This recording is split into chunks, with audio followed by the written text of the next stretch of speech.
Hey guys, how's it going? Today I've got the keys to this 2019 Toyota 4Runner Limited Nightshade. In this video, we're going to take a look at some of the exterior and interior features, and we're going to take it for a drive, and I'm going to talk a little bit about how it drives on the road. In addition, I'm going to give some of the things that I like and don't like about this vehicle. So let's go ahead and get started. First things first, this paint color is called Blizzard Pearl, and it is a special paint color option on these Limiteds. And if you come up close, we can see how there's a lot of metallic flake in the paint. It's almost an off-white paint. It's not pure white, but that gives it that little pop that accentuates all of the body lines on this 4Runner. Now coming up to the front, we do have our headlights, which are upgraded to LEDs. However, on the 19s, you do get a halogen bulb for the fogs, the low beams, and the high beams, as well as the turn signals. But for this vehicle, they have all been upgraded to LEDs. Coming down, we do have some of that dark chrome grille surround that you'll find on the Limited Nightshades, as well as a blacked out badge. The grille inserts are going to be flat black. And dropping down, we do have that black accent that you'll find along the bottom of the vehicle that you'll only find on the Limited Nightshade versions. You'll also find that this vehicle comes with front and rear parking sensors, which really help when parking this big vehicle. And coming down the sides, we will find that all four corners are fitted with these 20-inch black wheels wrapped in a 275 55 R20 BFG KO2. From factory, you will get a 245 60 R20 tire, and it's a highway tire. However, these have been swapped out for these all-terrains. Now, working our way down the sides, we do have a little bit of switch up on the side skirts. The Limited Nightshade black side skirts have been deleted, and a TRD SR5 black plastic side skirt has been swapped in, and NFAB Nerf bars have been fitted as well.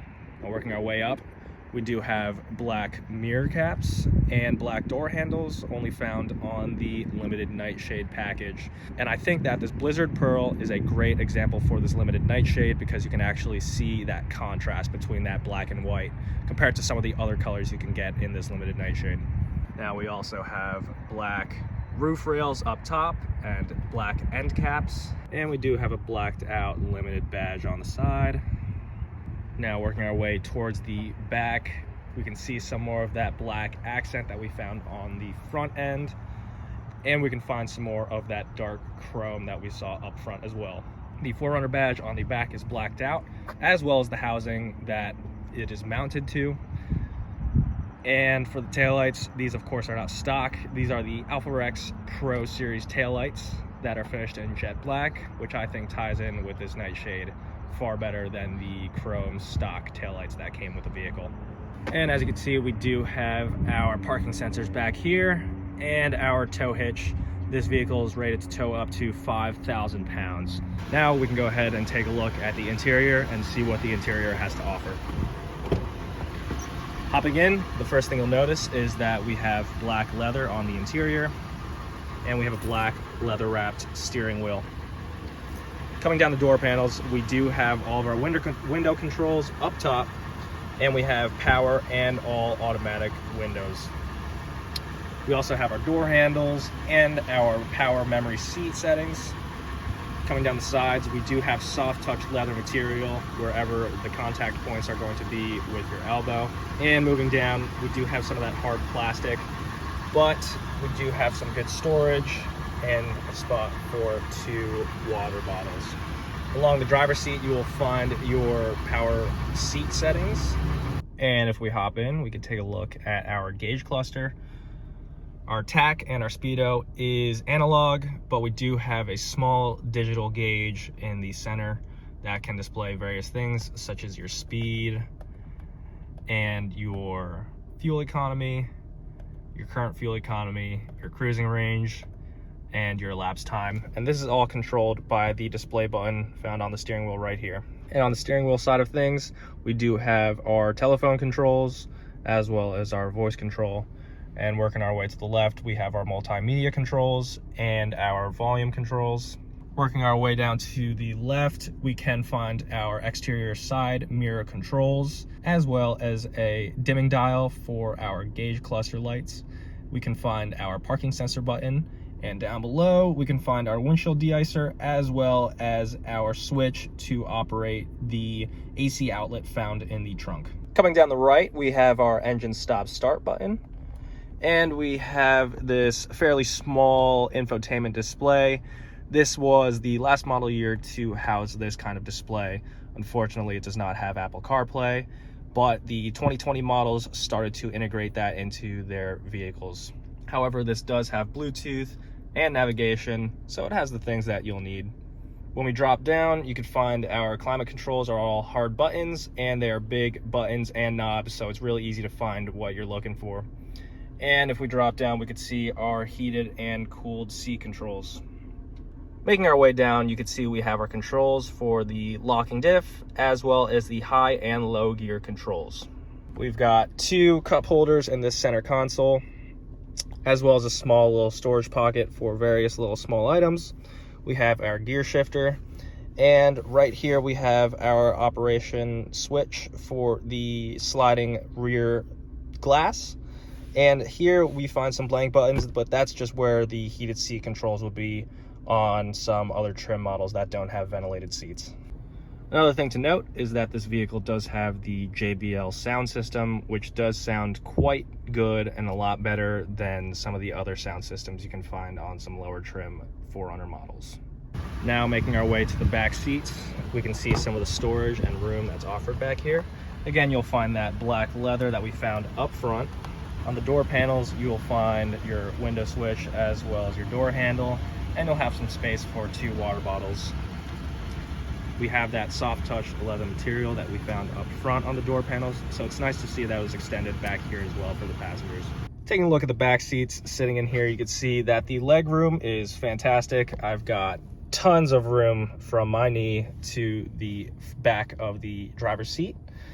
Coming down the center, we do have 2 climate vents and 2 12-volt outlets. We do have 2 storage nets in the back seats just to hold some various things. And the headroom is quite good as well. You can see that there is a little bit of a cutout on the roof that bubbles up, and that allows for a little bit better headroom in the back. These back seats are also reclining.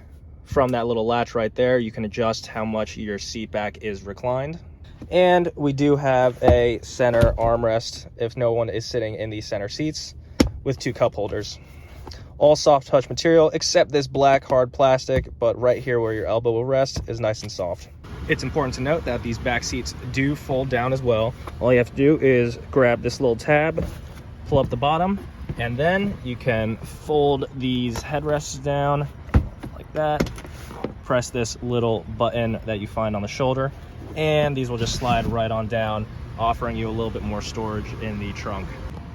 Now coming around to the back, we can take a look at the trunk space. The only way to open the trunk is through this button that you find underneath the 4Runner badge, and we can lift it right on up. And as you see, we have great amounts of storage. Off to the right, we do have a 120 volt household outlet, and we also have a normal 12 volt cigarette lighter outlet. Up top, we do have 2 little storage cubbies. Inside here, we'll find our jack and some of our tools for a flat tire repair. And you can also tie down a cargo net onto these little metal straps. And back here, you can find that JBL subwoofer that does provide a very good amount of bass. And on the top side, we can find these 2 little handles that help with closing the trunk down, as well as this strap. And we can find some lights and speakers as well. So now that we've taken a good thorough look at the exterior and interior of the car, let's go ahead and take it for a drive and talk a little bit about how this vehicle drives on the road.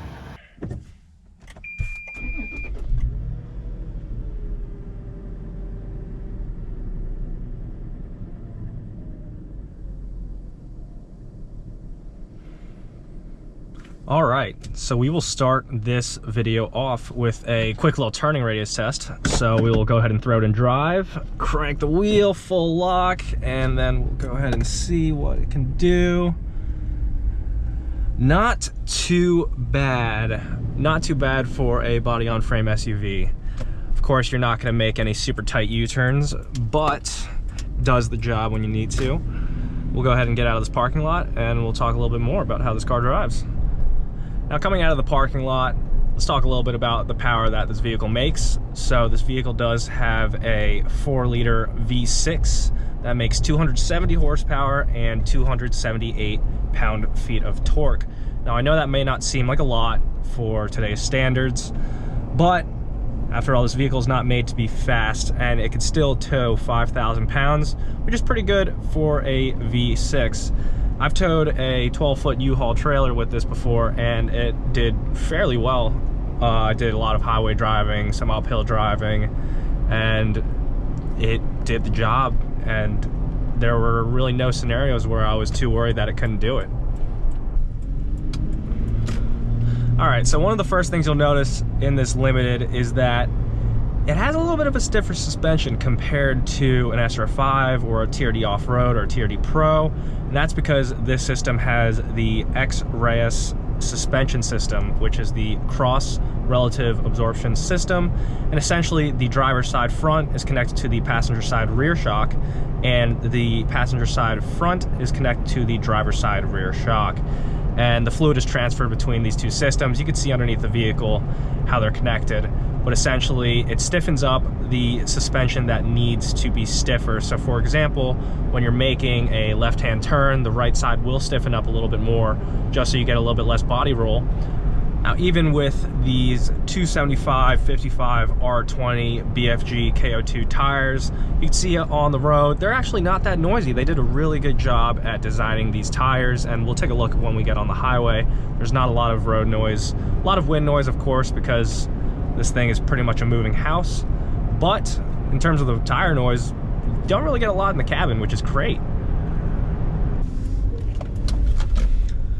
Now, I did mention in the review earlier that this vehicle had a 4-piston front caliper as well as a single-piston rear floating caliper, and that honestly does a great job at stopping this vehicle. I did not know that this 4Runner had a 4-piston front, but when I was swapping out the brake pads, I noticed it, and I was pretty surprised, and it made sense why this vehicle was able to stop so quickly. So I'll demonstrate that right now. We're going about 41 miles an hour, and I'll go ahead and slam on the brakes. And as you can see, stuff is flying all over the car. That's how good the brakes are. Brings down to speed real quick. It's pretty confidence inspiring, especially for a car that weighs pretty much 4,800 pounds, almost 5,000 pounds, so pretty good. Now, although this is not a Porsche, can't compare it to something like that. For what it's worth, for what it is, the steering is not too bad. When you point and you actually commit to making a turn, the car will do what you tell it to do. You do have a little bit of a dead zone in the middle, of course. You can see right here, turning the wheel, not much is happening, but it's what you're gonna expect for a vehicle like this. When you do actually commit to a turn, it will make the moves that you want it to. Now, in terms of throttle pedal feel, it's actually quite responsive.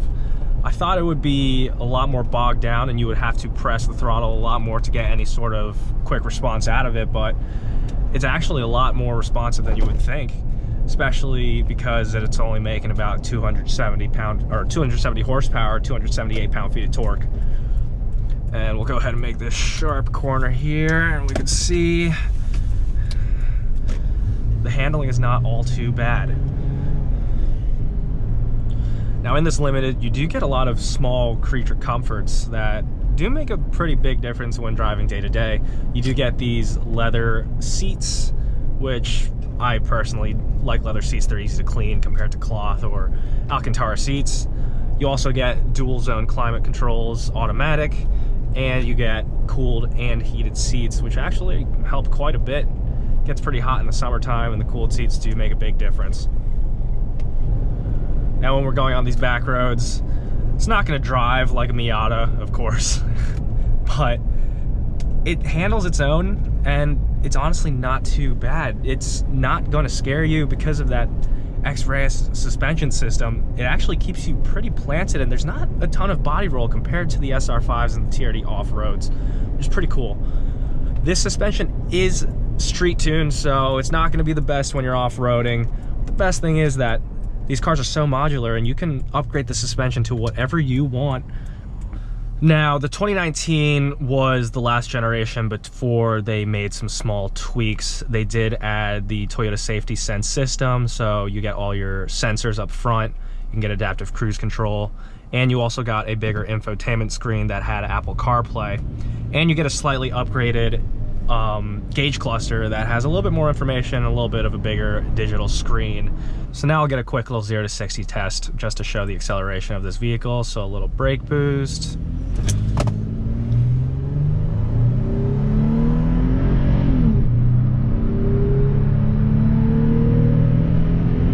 And that's 60 right there. So of course it's not going to get up in less than 4 seconds, but it gets up there eventually. Not too bad for a truck this size. So now we'll go ahead and get on the highway on-ramp and see what it's like to drive on the highway. Again, making this little jug handles fairly well for a big vehicle. It actually surprised me the first time I drove it how well it handled. I came from an 02 Land Cruiser into this vehicle, so it was a pretty big difference between those two when it came to handling.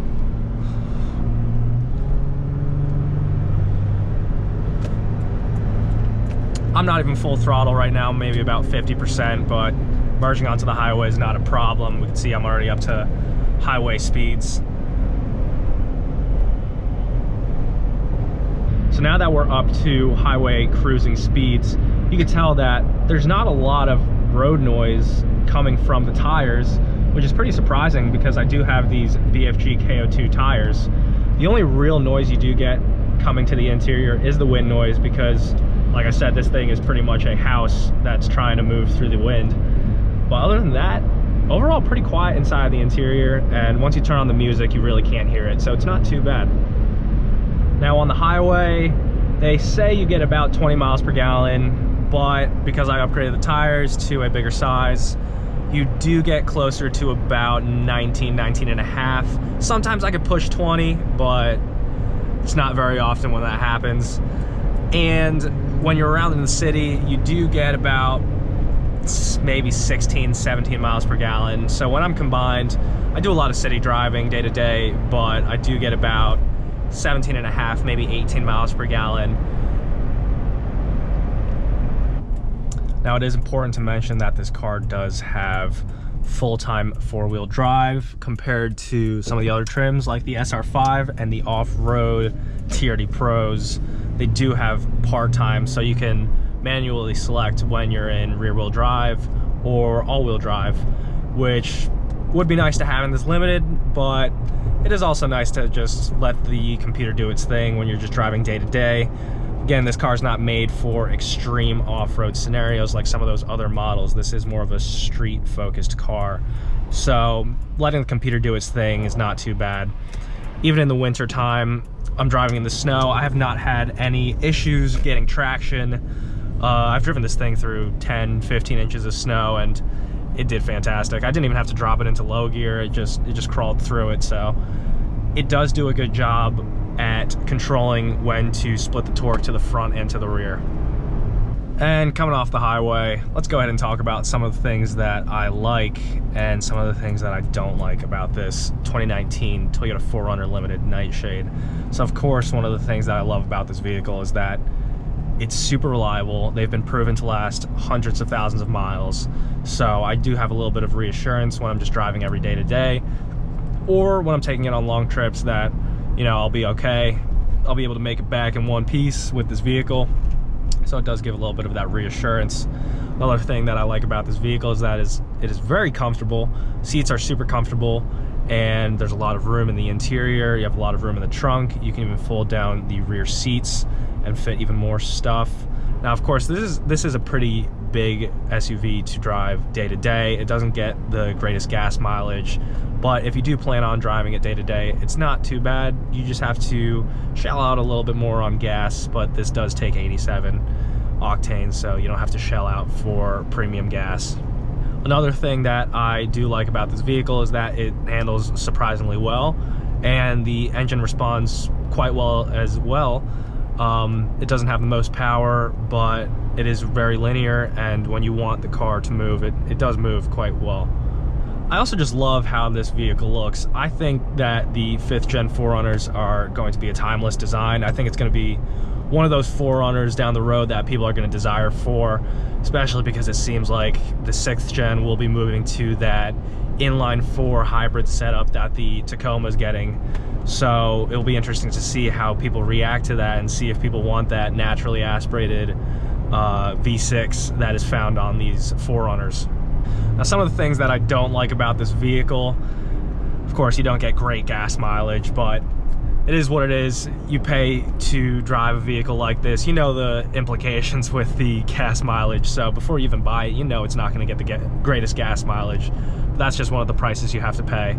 In addition, the infotainment's not the best. It is a fairly small screen for a 2019 vehicle, and you don't get Apple CarPlay, but you can always remedy that with a aftermarket system that you just tack on. They make a lot of plug-and-play systems that you can get for this vehicle, so again, an easy fix.